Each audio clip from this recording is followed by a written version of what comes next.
আসসালামু আলাইকুম বন্ধুরা, কেমন আছেন সবাই? আশা করি সবাই ভালো আছেন। আমরা সবাই ভালো আছি। আমরা সবাই জীবনে কোনো না কোনো স্বপ্ন দেখি, কিন্তু কারো কারো স্বপ্ন হয় একটু ভিন্ন, একটু পবিত্র। আজকের ভিডিওতে আমরা এমন একটি মুভি নিয়ে কথা বলবো যা আপনার হৃদয় ছুঁয়ে যাবে। ইন্দোনেশিয়ান সিনেমা আসসালামু আলাইকুম বাইতুল্লাহ। এটি শুধু একটি মুভি নয়, বরং এমন একজন মুমিনের আল্লাহর ঘরের প্রতি ব্যাকুলতা এবং সেই প্রতি আসা কঠিন সব পরীক্ষার গল্প। চলুন দেখে নেওয়া যাক এই সিনেমার মূল কাহিনী। So hello everyone, welcome to cinema শহর। আর আমি শাকিল আছি আপনাদের সাথে। সিনেমার একদম শুরুতে আমাদের পরিচয় করিয়ে দেওয়া হয় একজন সাধারণ মধ্যবিত্ত মানুষের সাথে, যার নাম আমিরা। আমিরা কোনো বিত্তশালী ব্যক্তি নয়। সেই শহরের এক কোণায় ছোট্ট একটি কাজ করে জীবন চালায়। তার জীর্ণ ঘরে একটি মাটির ব্যাংক রয়েছে। সেখানে সে প্রতিদিন তার উপার্জনের সামান্য কিছু অংশ জমা করে। কেন জানেন? কারণ তার জীবনে একটাই স্বপ্ন, একবার হলো পবিত্র কাবা শরীফের সামনে দাঁড়িয়ে প্রাণ ভরে লাব্বাইক আল্লাহুম্মা লাব্বাইক বলা। আমিরানের এই স্বপ্ন আজকের নয়, দীর্ঘ 20 বছরের। সে যখন আয়নাতে নিজের মুখ দেখে, তার চোখের কোণে ভেসে ওঠে মক্কার সেই সোনালী মিনার। তার এই স্বপ্নের যাত্রায় আমরা প্রথম বাধার সম্মুখীন হই তার পারিবারিক অভাবের মাধ্যমে। তার ছোট্ট বোনটির বিয়ের সময় যখন টাকার খুব প্রয়োজন পড়ে, আমিরা কোনো দ্বিধা না করে নিজের হজের জন্য জমানো টাকার বড় একটা অংশ বোনের সুখের জন্য বিলিয়ে দেয়। স্ক্রিনে যখন আমিরাকে তার খালি হতে যাওয়া টাকার ব্যাগটির দিকে তাকিয়ে মলিন হাসতে দেখা যায়, তখন যে কোনো দর্শকের চোখে পানি চলে আসবে। এটিই ছিল তার ধৈর্যের প্রথম পরীক্ষা। এরপর দৃশ্য পরিবর্তন করে কয়েক বছর ঘুরে যায়। আমিরা আবার নতুন উদ্যোগে টাকা জমাতে শুরু করে। সে অতিরিক্ত পরিশ্রম করে, দিনে একবেলা খেয়ে টাকা বাঁচায়, কিন্তু নিয়তি যেন তাকে বারবার পরীক্ষা করতে চায়। এবার তার সামনে আসে এক কঠিন আর্থিক সংকট। তার কাজ করার কারখানাটি বন্ধ হয়ে যায়। কর্মহীন আমিরার সামনে তখন নিজের অস্তিত্ব রক্ষার লড়াই। কিন্তু আশ্চর্যের বিষয় হলো, এত কষ্টের মাঝেও সে তার হজের জন্য রাখা শেষ সম্বলটুকু স্পর্শ করে না। সে মনে করে, এটা আমার টাকা নয়, এটা আল্লাহ তাআলার ঘরের আমানত। এরপর মুভিটি অত্যন্ত হৃদয় বিতরক দৃশ্য হলো যখন আমিরা প্রচন্ড অসুস্থ হয়ে পড়ে। হাসপাতালে বেডে শুয়ে সে যখন যন্ত্রণায় কাঁপড়াচ্ছে, তখন তার বন্ধুরা তাকে বলে, আমিরা, এই টাকা দিয়ে তোর চিকিৎসা কর, হস্ত পরেও করা যাবে। কিন্তু আমিরানের উত্তর ছিল পাথরের মতো শক্ত। সে কাঁপা কাঁপা কণ্ঠে বলে, যদি আল্লাহ তাআলা আমাকে তার ঘরে নিয়ে যেতে চান, তবে আমি অসুস্থ শরীরেও যাব। আর যদি আমার হায়াত না থাকে, তবে এই টাকা আমি অন্য কোনো গরিবের হজের জন্য দিয়ে যাব। তার এই ইমানি গভীরতা দর্শকদের মনে এক গভীর রেখাপাত করে। দৃশ্য পরিবর্তন করে গল্পের মাঝে পথে আমরা এক বিশেষ মুহূর্ত দেখি। আমিরা অবশেষে হজের জন্য রেজিস্ট্রেশন করার মতো টাকা জোগাড় করে ফেলে। তার চোখে মুখে তখন আনন্দের ঝিলিক। কিন্তু ঠিক সেই মুহূর্তে তার এক প্রতিবেশী বৃদ্ধার সাহায্যের প্রয়োজন হয়, যার ঘরটি জ্বরে ভেঙে পড়েছে। এখানে পরিচালক আমিরানের চরিত্রে এক বিশাল মানবিকতা ফুটে তুলেছেন। একদিকে তার সারা জীবনের স্বপ্ন, অন্যদিকে একজন আর্ত মানুষের আর্তনাদ। আমিরা আবারও প্রমাণ করে যে আল্লাহ সন্তুষ্ট শুধু কাবা তাওয়াফের নয়, মানুষের সেবার মাঝেও লুকিয়ে আছে। সে তার জমানো টাকার এক অংশ দিয়ে সেই বিদ্যার গড়টি ঠিক করে দেয়। এইসব চূড়ান্ত পরীক্ষা শেষ করে যখন সব বাধা পেরিয়ে আমিরানের হজের দিন ঘনিয়ে আসে, তখন শুরু হয় এক নতুন নাটকীয়তা। তার পাসপোর্টে জটিলতা দেখা দেয়, অথবা ফ্লাইটের কোনো সমস্যা তৈরি হয়। এই পর্যায়ে আমিরা ভেঙে পড়ে না। সে জায়নামাজে বসে অজরে কাঁদতে থাকে।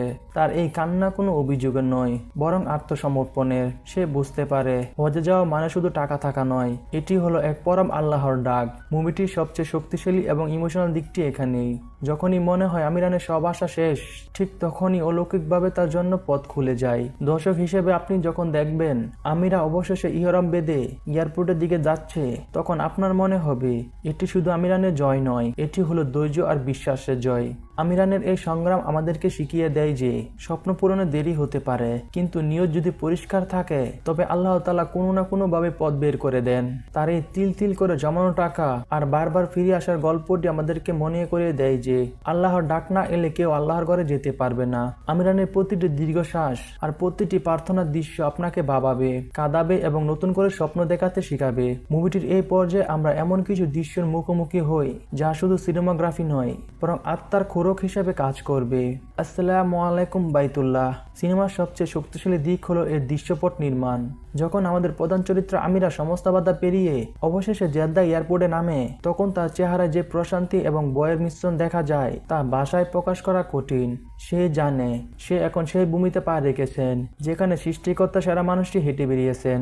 আমিরা বাসে করে মক্কার পথে যাওয়ার সময় জানালার বাহিরের পাহাড় আর মরুভূমির দৃশ্যগুলো যখন ক্যামেরায় ধরা পড়ে, হৃদয়স্পর্শী একটি গজল মিউজিক বাজতে থাকে, তখন আমিরা তার চোখে পানি ধরে রাখতে পারছে না। তার কাঁপা কাঁপা ঠোঁটে একটাই শব্দ, লাব্বাইক। পরিচালক এখানে কোনো তাড়াহুড়া করেনি। তিনি প্রতিটি মুহূর্তকে দর্শকদের অনুভব করার সুযোগ দিয়েছেন। আপনি যখন দেখবেন আমিরা তার ইহরামের কাপড় ঠিক করছে, তখন আপনার মনে হবে আপনি নিজেও সেই বাসের যাত্রী। এরপরে চলে আসে সেই অবিস্মরণীয় মুহূর্ত যার জন্য আমিরা দীর্ঘ 20 বছর অপেক্ষা করেছে। সে যখন হারাম শরীফের ভিতরে প্রবেশ করে, তখন তার মাথা নিচু থাকে। সে ভয় পায়, সে কি আসলে যোগ্য, সে কি আসলে আল্লাহর মেহমান হতে পেরেছে। তখন ক্যামেরার অ্যাঙ্গেলটি লক্ষ্য করুন। আমিরা যখন ধীরে ধীরে মাথা তুলে এবং তার চোখের সামনে প্রথমবার পবিত্র কালো গিলাফের ঢাকা কাবা শরীফ বেশি ওঠে, তখন পর্দার উপাসে থাকা আপনিও হয়তো চোখের পানি ধরে রাখতে পারবেন না। আমিরানের সেই চাহনি, সেই আকুতি আর অজরে কান্নার দৃশ্যটি সিনেমার ইতিহাসে অন্যতম সেরা রিলিজিয়াস মুভমেন্ট হিসেবে গণ্য হবে। সে শুধু পাথর বা দেওয়াল দেখছে না, সে দেখছে তার সারা জীবনের সাধনার সার্থকতা। তার প্রতিটি সেজদা, তার প্রতিটি চোখের জল আমাদের মনে করে দেয় যে মানুষের সব চাওয়া পূর্ণ করার মালিক একমাত্র আল্লাহ তাআলা। এখানে কোনো বড় সংলাপ নেই, শুধু আমিরানের ডুকডুকে কাদার শব্দ আর কাবার চারপাশে শোরগোল। এই নীরবতার জন্য হাজারো কথা বলে দেয়। মক্কার পর কাহিনী যখন মদিনার দিকে মোড় নেয়, তখন সিনেমার কালার টোন বা রঙের ব্যবহার পুরোপুরি বদলে যায়। মক্কায় যদি ছিল আধ্যাত্মিক তেজ, তবে মদিনার দৃশ্যগুলোতে ফুটে উঠেছে পরম স্নিগ্ধতা আর শান্তি। মদিনার সবুজ গম্বুজ যখন প্রথম স্ক্রিনে দেখানো হয়, তখন এক অদ্ভুত প্রশান্তি দর্শকদের মন ছুঁয়ে যায়। মসজিদের নববীর সেই সাদা ছাতাগুলো যখন ধীরে ধীরে খুলে আর আমিরা যখন রওজা মুবারকের সামনে দাঁড়িয়ে দুরূদ পড়ে, তখন আপনার মনে হবে পৃথিবীর সব কোলাহল যেন থেমে গিয়েছে। ইন্দোনেশিয়ান এই সিনেমার একটি বিশেষ গুণ হলো তারা দেখিয়েছে একজন সাধারণ মানুষ মদিনার প্রতিটি দুলকণাকে কতটা সম্মান করে। আমিরানের মদিনার দিনগুলো ছিল তার জীবনের সবচেয়ে শান্তিপূর্ণ সময়। সে যখন খেজুর বাগানে বসে বিশ্রাম নেয় বা মদিনার রাস্তায় হৃদয়ের সাথে কথা বলে, তখন বোঝা যায় ধর্ম মানে শুধু ইবাদত নয়, ধর্ম মানে ভালোবাসা এবং নম্রতাও। আর বন্ধুরা, ইন্দোনেশিয়ান সিনেমাগুলোতে আমরা সবসময় দেখি তারা পারিবারিক মূল্যবোধকে কতটা গুরুত্ব দেয়। এই মুভিটির একটি বিশেষ দৃশ্য দেখা যায়। আমিরা কাবার সামনে দাঁড়িয়ে তার বৃদ্ধ মা এবং সেই প্রতিবেশীর জন্য দোয়া করছে যার ঘর সে ঠিক করে দিয়েছিল। সে নিজেকে ভুলে অন্যদের জন্য কাঁদছে। এই দৃশ্যটি আমাদেরকে শেখায় যে নিজের জন্য চাওয়ার চেয়ে অন্যের জন্য দোয়া করার সার্থকতা কত বেশি। আর পরিবারের সদস্যরা যখন ইন্দোনেশিয়ান থেকে ভিডিও কলে যখন কাবা শরীফ দেখার আবেগপ্রবণ হয়ে পড়ে, তখন দর্শক হিসাবে আপনিও আপনার নিজের পরিবারের কথা ভেবেছেন। আর মুভিটির মেকিং নিয়ে যদি কিছু বলতে হয়, ড্রোন শটগুলোর কথা। কাবার উপর দিয়ে নেওয়ার সময় সেই এরিয়াল শটগুলো যখন জুম আউট করে পুরো হারাম শরীফ দেখায়, তখন সৃষ্টির তুচ্ছ আর স্রষ্টার মহিমা ফুটে ওঠে। প্রতিটি ফ্রেমে আলোর ব্যবহার এত চমৎকার যে মনে হয় না আমরা কোনো মুভি দেখছি, মনে হয় আমরা বাস্তবে সেখানে উপস্থিত রয়েছি। বিশেষ করে রাতের মক্কা সেই আলোকোজ্জ্বল দৃশ্যগুলো আপনার চোখে এক মায়াবী আবেশ তৈরি করবে। সবশেষে বলা যায় এই দৃশ্যটি শুধু সিনেমার দৃশ্য নয়, এটি একটি অনুভূতি। আমিরানের চোখের প্রতিটি ফোঁটা পানি আমাদের হৃদয়ে গিয়ে আঘাত করে। এটি আমাদের মনে এই বিশ্বাস আরো দৃঢ় করে দেয় যে ইখলাস আর ধৈর্য থাকলে একদিন প্রতিটি মুমিনের গন্তব্য হবে এই বাইতুল্লাহ। আপনি যদি কখনো হজ বা উমরা করে থাকেন, তবে এই দৃশ্যগুলো আপনার স্মৃতিকে নাড়া দিয়ে উঠবে। আর যদি এখনো যাওয়ার সুযোগ না হয়ে থাকে, তবে এই মুভিটি দেখার পর আপনার হৃদয়ে সেই পবিত্র আকাঙ্ক্ষা তীব্রতর হবে। ভিডিওটির এই পর্যায়ে এসে আমরা যদি একটু গভীরভাবে চিন্তা করি, কেন আসসালামু আলাইকুম বাইতুল্লাহ অন্য সব রিলিজিয়াস মুভি থেকে আলাদা, কেন এই মুভিটি আমাদের এত বেশি আবেগপ্রবণ করে তোলে, এর প্রথম কারণটি হলো এর রিয়েলিস্টিক স্টোরি টেলিং বা বাস্তব ধর্মীর গল্প। সাধারণত সিনেমায় আমরা দেখি হিরোরা অনেক বেশি শক্তিশালী হয়, তাদের কাছে আলাদিনের চেরাগের মতো সব সমস্যার সমাধান থাকে। কিন্তু এই সিনেমার আমিরা আমাদের মতো একজন রক্ত মাংসের মানুষ। সে বারবার হোঁচট খায়, তার পকেট খালি হয়ে যায়, সে অসুস্থ হয়। তার এই সাধারণতই দর্শকদের তার সাথে কানেক্ট করতে বাধ্য হয়। আমরা আমিরানের মাঝে নিজেকে খুঁজে পাই। তার প্রতিটি জমানো টাকা খরচ হয়ে যাওয়ার কষ্টটা আমাদের নিজেরও কষ্ট মনে হয়। আর দ্বিতীয়ত কারণটি হলো মুভিটি আমাদের ধৈর্য আর সবরের এক বিশাল পাঠ দেয়। বর্তমান সময়ে আমরা খুব অল্পতেই হতাশ হয়ে পড়ি, কিন্তু আমিরা আমাদেরকে দেখিয়েছে যে 20 বছর ধরে একটি স্বপ্নের পিছনে লেগে থাকা এবং বারবার ব্যর্থ হয়ে আল্লাহর উপর ভরসা না হারানোই হলো আসল সফলতা।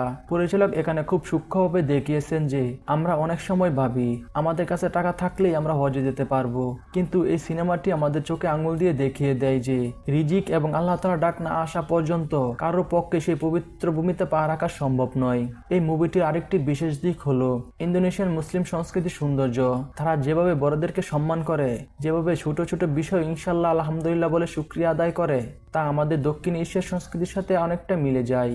মুভিটিতে দেখানো হয়েছে যে ইসলাম শুধু মসজিদের ভিতরে নয়, বরং মানুষের সাথে আচরণে, ব্যবসার সততা এবং প্রতিবেশীর বিপদে পাশে দাঁড়ানোর মাঝেও বিদ্যমান। আমিরা যখন তার নিজের হজের টাকা দিয়ে প্রতিবেশীর ঘর ঠিক করে দেয়, তখন পরিচালক একটি অত্যন্ত শক্তিশালী বার্তা দিয়েছেন। স্রষ্টার সেবা করার আগে মাখলুকের সেবা করা কতটা জরুরি। ভিডিওটির একদম শেষ প্রান্তে চলে এসেছি আমরা। আসসালামু আলাইকুম বাইতুল্লাহ।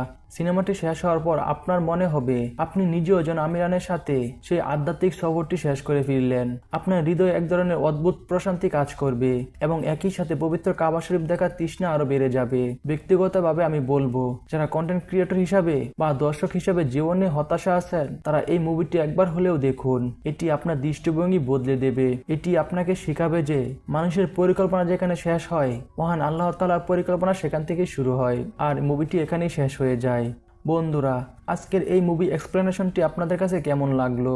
আমিরানের সংগ্রাম কোন দৃশ্যটি আপনার কাছে সবচেয়ে বেশি ভালো লেগেছে সেটি কমেন্ট করে আমাদেরকে জানান। আর আপনি যদি ভবিষ্যতে আরো এমন ইমোশনাল এবং অনুপ্রেরণামূলক মুভি এক্সপ্লেনেশন দেখতে চান, তবে আমাদের চ্যানেলটি সাবস্ক্রাইব করে পাশে থাকা বেল আইকনটি চেপে দিন।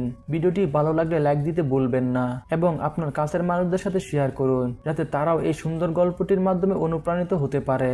দেখা হবে পরবর্তী ভিডিওতে অন্য কোনো অসাধারণ কাহিনী নিয়ে। ততক্ষণ পর্যন্ত ভালো থাকুন, সুস্থ থাকুন। আল্লাহ হাফেজ।